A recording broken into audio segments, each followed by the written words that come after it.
Cette jeune dauphine a élu domicile dans les eaux du littoral roussillonnais il y a près de 3 ans. Depuis, elle vit entre les ports de Cerbère et d'Uracou, séparés par seulement une quinzaine de kilomètres. Les passants ne manquent pas de la saluer. On évalue son âge entre 5 et 8 ans. L'espérance de vie de ces cétacés est de l'ordre d'une quarantaine d'années. Les dauphins ambassadeurs font figure d'exception à travers le monde. Ils ont la particularité de s'approcher délibérément des hommes. Quand on fait la course comme ça, oui, on joue. Mais c'est difficile à dire, il y a plein de gens qui pensent un joue, mais c'est pas évident. Mais là, quand elle fait vraiment la course comme ça, elle a tendance à pousser un peu. Parce qu'en fait, comme je disais, elle a une attitude dauphin. Parce qu'entre eux, comme ça, qui font la course, se poussent entre eux pour savoir celui qui va être le premier. Et c'est ce qu'elle a fait là. Je vais essayer d'y faire sortir la queue comme ça.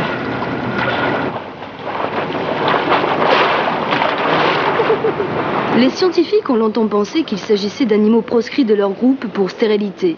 Aujourd'hui, cette hypothèse est rejetée. Des dauphines ambassadrices ont déjà été observées au large, mêlées à des groupes de congénères.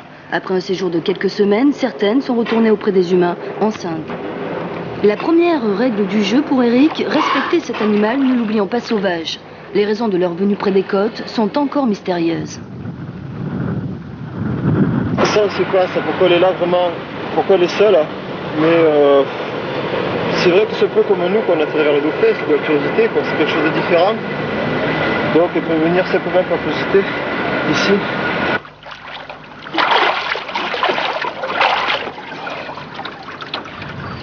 Plus l'hiver va venir, plus elle va être câline, parce qu'il y aura de moins en moins de monde dans l'eau.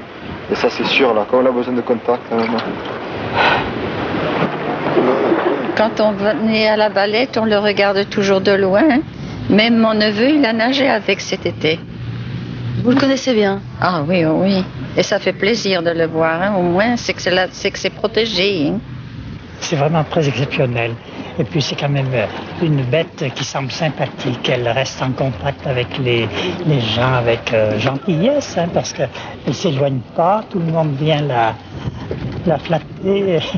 Elle rend les gens qui sont sur Terre heureux de voir des animaux de cette qualité-là.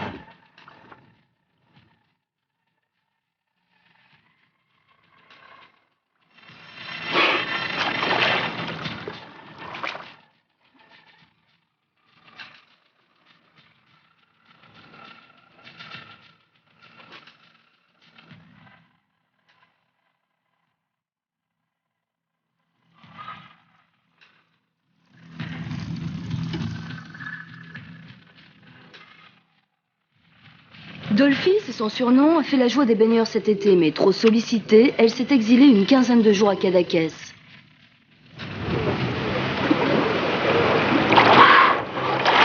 Ah, là, on l'a d'une façon superbe, voyez-vous. C'est la première fois que j'en vois un dans son élément naturel. Quelques astuces pour nager à ses côtés. Ne pas la courser, mais au contraire la laisser venir à soi.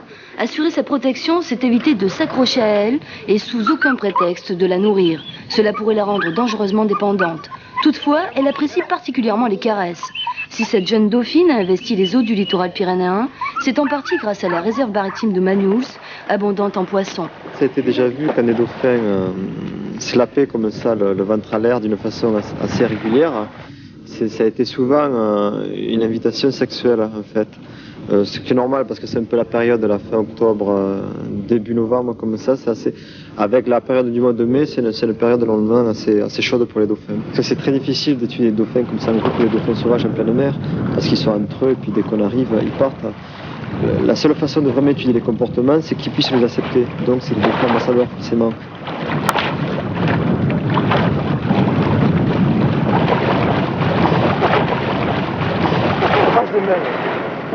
Il faut que les gens se rendent compte qu'ils ont la chance exceptionnelle d'avoir un dauphin ici comme ça.